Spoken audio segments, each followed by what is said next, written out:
تو ہدایت اتنی اہم ہے کہ ہدایت ہے تو یہ کائنات کا وجود ہے. تبھی سب سے پہلا انسان جو زمین پر اتارا اس کو نبی بنا کر اتارا. نبی اس لیے بنا کر اتارا کیونکہ ہدایت نبوت کے راستے سے ملتی ہے. اگر نبوت کی راہ نہیں ہے تو ہدایت نہیں مل سکتی. تو اس لیے پہلا انسان نبی بنا کر اتارا کہ وہ شخص دنیا کے اندر جب آئے تو ہدایت کے ساتھ دنیا کے اندر اترے. حالانکہ وہاں خلق خدا موجود نہیں تھی کہ جس کی صلاح فلاح کے لیے پیغمبر نے کام کرنا تھا. حالانکہ پیغمبر تو اسے لایا جاتا ہے کہ خلق خدا موجود ہے، شرکی کی گٹا ٹوب دیروں کے اندر گم ہے، گمراہیوں کے اندر پھنسی ہوئی ہے، ظلم و ستم کا بازار گرم ہے.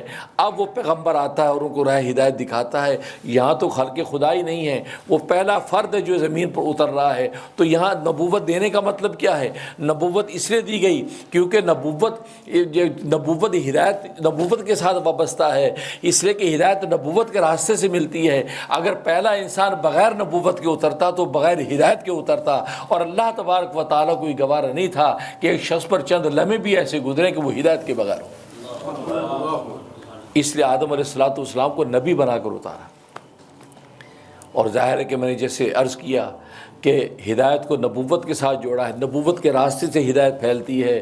چنانچہ اللہ تبارک و تعالیٰ نے آدم علیہ السلام سے یہ نبوت کا سلسلہ جاری اور ساری کیا، یہاں تک یہ سلسلہ جاری رہا.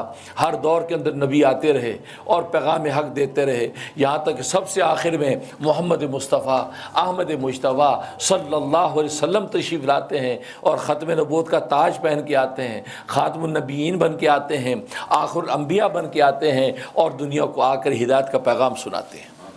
اللہ اکبر، زندہ باد.